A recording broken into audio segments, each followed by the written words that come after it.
Anyways, enough of my preaching. That's my little rant for the day. Anyways, think of this. Jesus is a holy man. Jesus is a rabbi. Jesus is a prophet.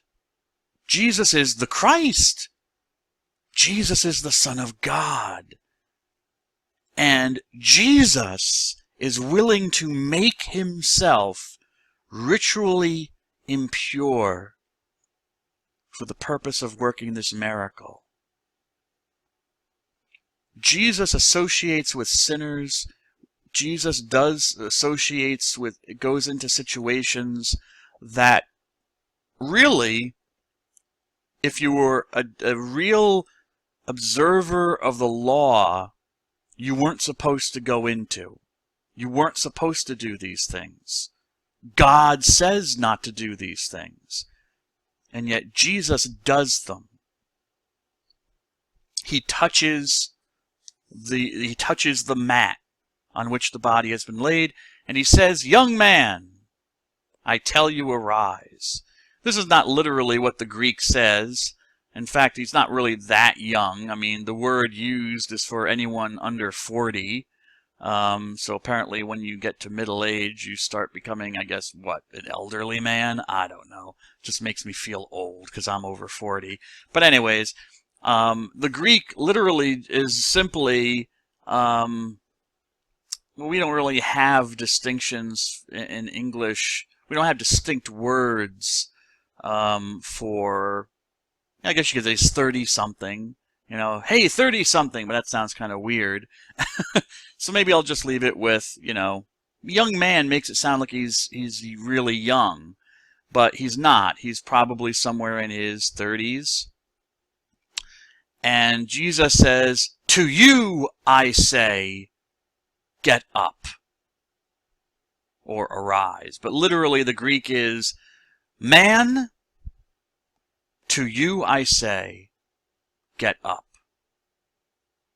And it's interesting if you notice the distinct ways that Jesus talks to people. To the mother, Jesus simply says, "Do not cry." It's a very gentle, even in the Greek, it's a very gentle command. Okay? He is commanding her, "Do not cry." But to the body, to the corpse, he says, "Young man, to you I say, get up." I mean, that addition of the word "you," he could have just said, "I say, get up." Get up. But he says, "To you." He addresses the dead man. And the dead man sits up and starts speaking. And Jesus gives him to his mother. Interesting. Notice the mother doesn't take her son. The son is hers, yes. The son is hers, but that's not, interestingly, that's not how Luke portrays it. It's almost like Jesus is in possession of the son, and Jesus now gives him back to his mother.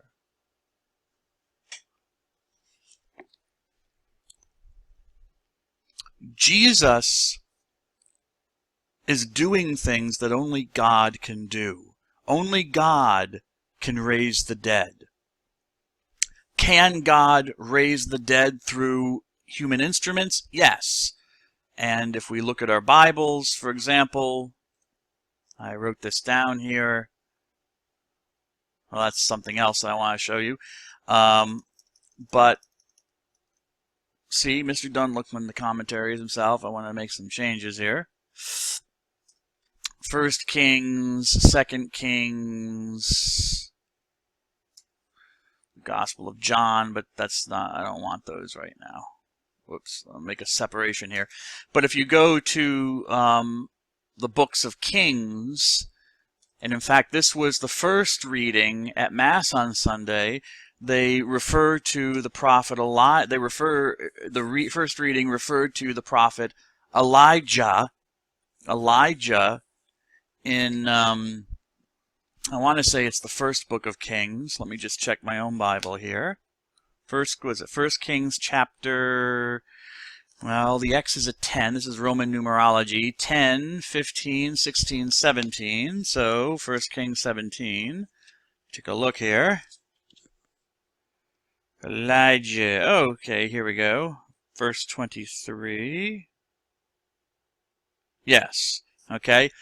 The first reading from Mass on Sunday, we have the story, a similar story of the prophet Elijah, probably 1,000 years before Jesus. Well, maybe not 1,000, maybe about 800 years before the time of Jesus. But there's a story of him raising a man from the dead. But how does he do it?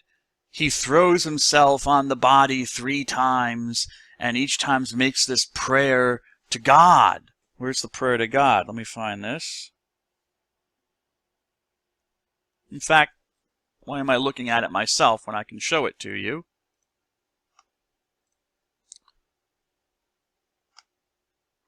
I say 1 Kings 17. Whoops. There we go. First book of Kings, chapter 17. Elijah. And we want to go down here. Okay. So this woman's son has died. Elijah said to her, beginning with verse 19, "Give me your son." Taking him from her lap, he carried the son to an upper room where he was staying and laid him on his own bed. He called out to the Lord. Notice the Lord. The Lord. Why is it in capital letters? Well, actually, because it's the name of God, which no one seems to know anymore. But out of respect, Jews would not even pronounce the name of God, so they would just say the Lord. Scholars have theories about what the name of God was, how it should have been pronounced, but I'm not going to go into that now. So Elijah calls out to the Lord, "Lord my God, will you afflict even the widow with whom I am staying by killing her son?" Then he stretched himself out upon the body of the child 3 times and called out to the Lord, "Lord my God, let the life breath return to the body of this child." Actually, life breath is probably how they're translating the Hebrew word, which you would say soul. Soul. The nefesh, I'm assuming. I'm not going to look up the Hebrew. But nevertheless, the life breath, okay? Because that's, in the ancient world of which Elijah was living, and even Jesus' time, that's how they saw life and death. You know, they looked at respiration. The breath, the life, life was the spirit.